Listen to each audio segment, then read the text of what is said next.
پاکستان کا افغانستان میں شرپسندوں کے خلاف آپریشن غضب الحق جاری، متعدد طالبان ہلاک، اسلحہ ڈیپو، توپ خانے اور ٹینکس تباہ۔ پاک فوج نے 5 افغان پوسٹوں پر کنٹرول حاصل کر کے پاکستان کا پرچم لہرا دیا۔ پاک فوج کے فیصلہ کن حملوں پر افغان چیک پوسٹوں پر سفید جھنڈے لہرا دیے گئے۔ افغان طالبان نے امن کی بھیک مانگنا شروع کر دی۔ پاک فوج کی خیبر خاور پوسٹ اور قومی سر کمپلیکس پر مؤثر کارروائیاں۔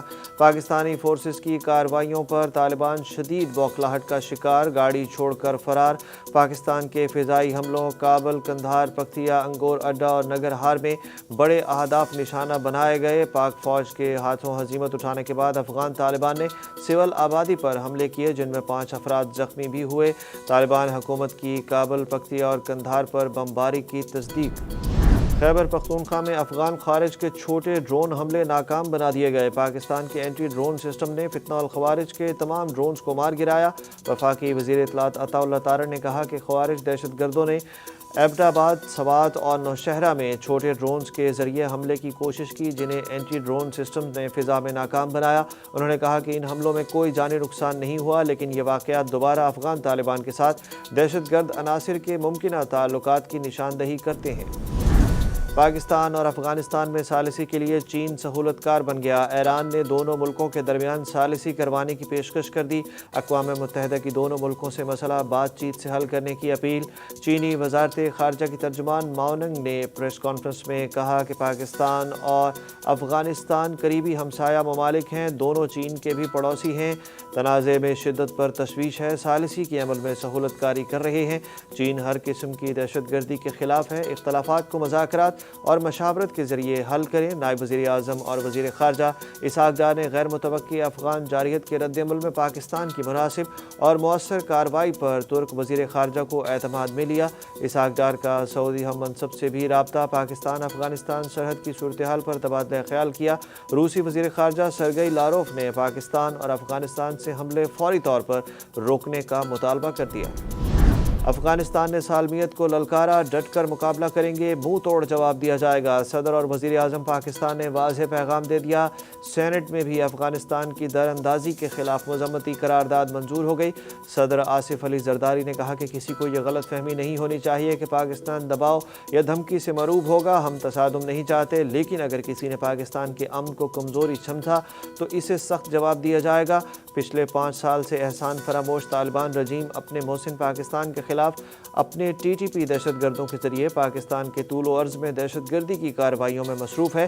وزیر اعظم شہباز شریف نے کہا کہ فیلڈ مارشل سید عاصم منیر کی قیادت میں افواج پاکستان قومی جذبے کے ساتھ اپنے فرائض انجام دے رہی ہے۔ پاکستان نے ہمیشہ امن کو فروغ دیا، لیکن ملکی سالمیت پر کوئی آنچ نہیں آنے دیں گے۔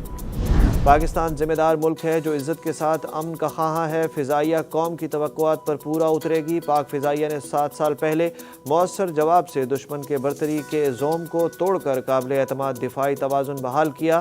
پاک فضائیہ کو نیکسٹ جنریشن ایئر فورس میں تبدیل کرنے کا عمل تیزی سے جاری ہے۔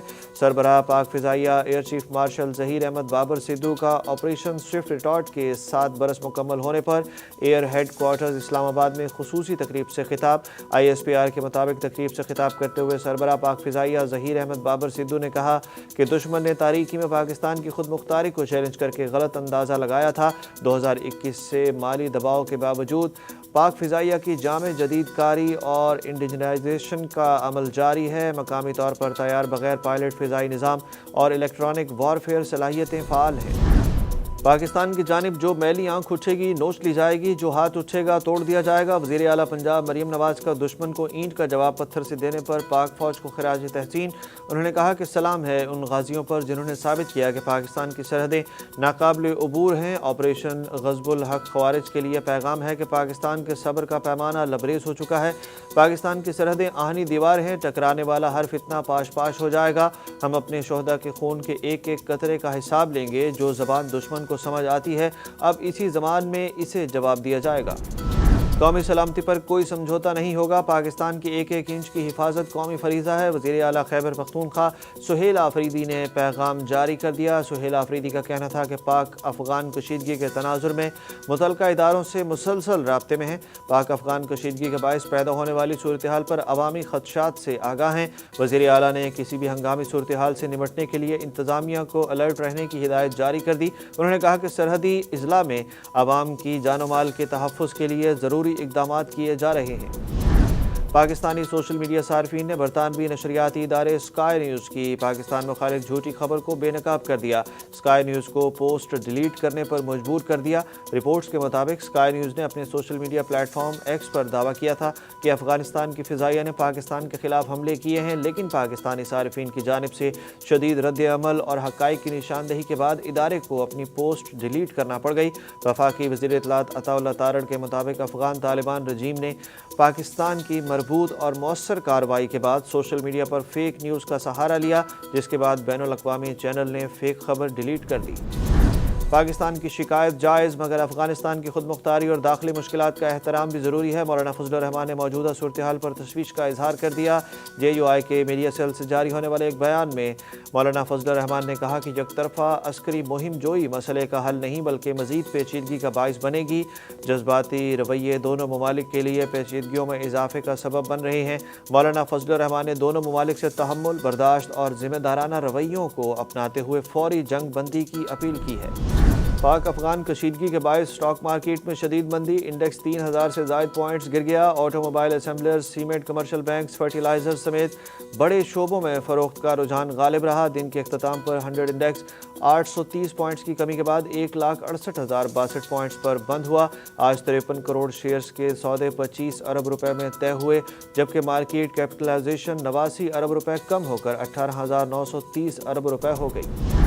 عمران خان کو ہسپتال منتقل کرنے کی درخواست اعتراضات کے ساتھ سپریم کورٹ سے واپس کر دی گئی۔ بانی پی ٹی آئی کے وکیل سردار لطیف کھوسا اور نعیم پنجوتھا سپریم کورٹ میں پیش ہوئے اور درخواست مقرر کرنے کی استدعا کی۔ چیف جسٹس یحییٰ آفریدی نے کہا کہ آپ کی درخواست اعتراضات کے ساتھ کل واپس کی جا چکی ہے، آپ کی درخواستیں تاحکم ثانی زیر التوا رہیں گی، جبکہ وکیل سردار لطیف کھوسا نے سپریم کورٹ کے باہر میڈیا سے گفتگو کرتے ہوئے کہا کہ 2 فروری 2026 کو پیٹیشن سنی گئی جو دراصل 2023 میں دائر کی گئی تھی۔ میں نے چیف جسٹس کو بتایا کہ صورتحال اب پہلے سے بھی زیادہ سنگین ہے، اب بانی کی آنکھ کا مسئلہ ہے اور ضائع ہونے کا خدشہ ہے۔